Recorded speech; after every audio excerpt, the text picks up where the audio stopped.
कहानी डायन चली देने बच्चों की बलि। कहानी देखने के लिए धन्यवाद। वीडियो अच्छी लगे तो वीडियो को लाइक, चैनल को सब्सक्राइब और कमेंट करें, अपने दोस्तों को शेयर करें। एक समय की बात है, किसी गांव में 3 दोस्त रहते थे, अनुराग, सुजल और करण। वो तीनों बहुत बहादुर थे। अगर गांव वालों को कोई भी परेशानी होती थी तो वो तीनों दोस्त मदद के लिए सबसे आगे रहते थे। उनके गांव में सब कुछ ठीक चल रहा था, सब लोग मिलजुल कर रहते थे। एक दिन अचानक गांव में अजीब सी घटना घटने लगी।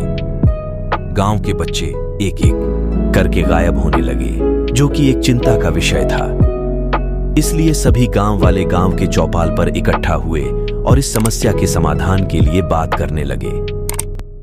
काफी देर तक बात करने के बाद कारण ने गांव वालों को एक बात कही, क्यों ना हम रात में पहरा दें, इससे बच्चों की सुरक्षा भी हो जाएगी, साथ ही हमें यह भी पता चल जाएगा कि बच्चे आखिर जाते कहां हैं। करण की बात सभी गांव वालों को ठीक लगी और इस तरह से कभी अनुराग, कभी सुजल तो कभी करण तीनों गांव में पहरा देने लगे और इस दौरान बच्चों का गायब होना बंद हो गया।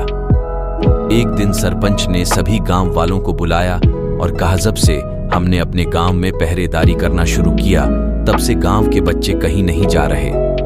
लेकिन ऐसा कब तक चलेगा? कब तक हमारे गांव के आदमी रखवाली करते रहेंगे? हम इस समस्या को जड़ से निकाल कर फेंकना होगा। सरपंच की बात सुनकर अनुराग को एक योजना सूझी और उसने कहा कि अब रात में वो सभी पहरा नहीं देंगे, जिस पर करण ने कहा कि रात में सभी छत पर छुपकर देखेंगे कि आखिरकार बच्चे कौन चोरी कर रहा है। उसी रात करण, अनुराग और सुजल अपने अपने घरों की छत पर जाकर रात होने का इंतजार करने लगे। जैसे ही रात हुई, सुजल ने देखा एक बच्चा सुजल के सामने वाले घर से निकलकर जा रहा था। सुजल उसे देखकर बड़ा ही हैरान हुआ। उसने तुरंत मशाल जलाकर अनुराग और करण को इशारा कर दिया। वो दोनों जल्दी से करण के घर की तरफ आ गए, लेकिन सुजल उनसे थोड़ा दूर निकल गया था क्योंकि वो उस बच्चे का पीछा कर रहा था। सुजल ने बच्चे को ध्यान से देखा तो उसे कुछ अजीब सा लगा। उसने देखा कि बच्चे की आंखें बंद थीं और वो कुछ धीरे धीरे बोल रहा था, मैं आ रहा हूं, मैं आ रहा हूं, मेरा इंतजार करना। सुजल बच्चे के पीछे चल रहा था और सुजल के पीछे अनुराग और करण। तभी वो बच्चा घने जंगल की तरफ जाने लगा। उस घने काले जंगल में लोग दिन में जाने से डरते थे और वो बच्चा आंखें बंद किए रात में जा रहा था। ये देखकर तीनों हैरान हो गए, लेकिन वहां अचानक जोरों से आंधी चलने लगी, पेड़ों के पत्ते जोरों से हिलने लगे और वो बच्चा वहां से गायब हो गया, जिसे देख सभी हैरान हुए और जंगल की ओर निकल गए। वो तीनों जंगल के अंदर जाने ही वाले थे, तभी वहां सरपंच के साथ मेघा और मोनल भी हाथ में मशालें लेकर आ गईं। इसके बाद वो सभी जंगल के अंदर चले गए। थोड़ा दूर जाने के बाद उन्होंने देखा कई जानवर वहां मरे पड़े हैं और उनको देखकर ऐसा लग रहा था कि जैसे किसी ने उन्हें नोच नोच कर खाया हो। ये सब देखकर अनुराग कहने लगा, यहां जरूर कोई ना कोई गड़बड़ है जो हमें नहीं पता। वो बच्चा किसी बड़ी मुसीबत में न फंस जाए, हमें जल्दी ही उसे ढूंढना होगा। अनुराग की बात सुनकर सभी उस बच्चे को ढूंढने लगे।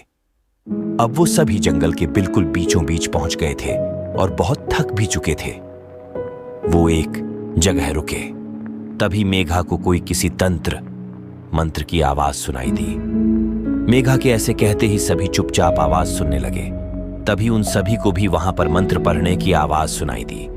अनुराग ने हाथ से इशारा करते हुए कहा, आवाज की तरफ चलने को कहा।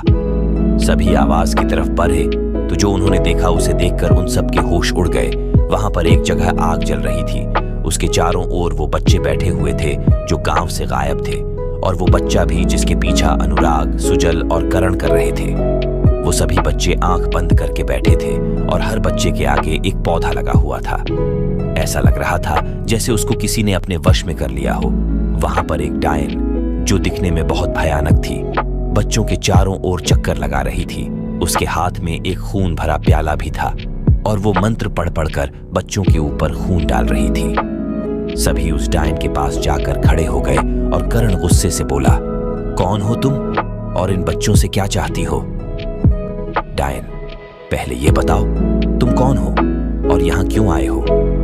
तुमने मेरी साधना में विघ्न डालने की हिम्मत कैसे की? मैं इन बच्चों की बलि चढ़ाकर काली शक्तियों पर और इस दुनिया पर राज करूंगी। ये सुनकर गांव के सरपंच ने करण से धीरे से कहा, सरपंच, करण, मुझे एक बात समझ नहीं आ रही, ये हर बच्चे के आगे एक पौधा क्यों लगा है? करण, हाँ, इसके पीछे जरूर कोई राज है। सुजल, अनुराग, तुम दोनों इस डायन को बातों में उलझाओ। मैं मेघा और मोनल के साथ उन बच्चों को बचाने जाता हूं। करण के ऐसा कहते ही सुजल और अनुराग उस डायन के पास चले गए। फिर करण, मेघा और मोनल ने उन बच्चों के सामने से पौधे उखाड़ दिए। इसके बाद बच्चों ने अपनी आंखें खोल लीं और वो सब अब ठीक हो गए। उनमें से एक बच्चा बोला, अंकल, इस डायन की जान इस खून के प्याले में है।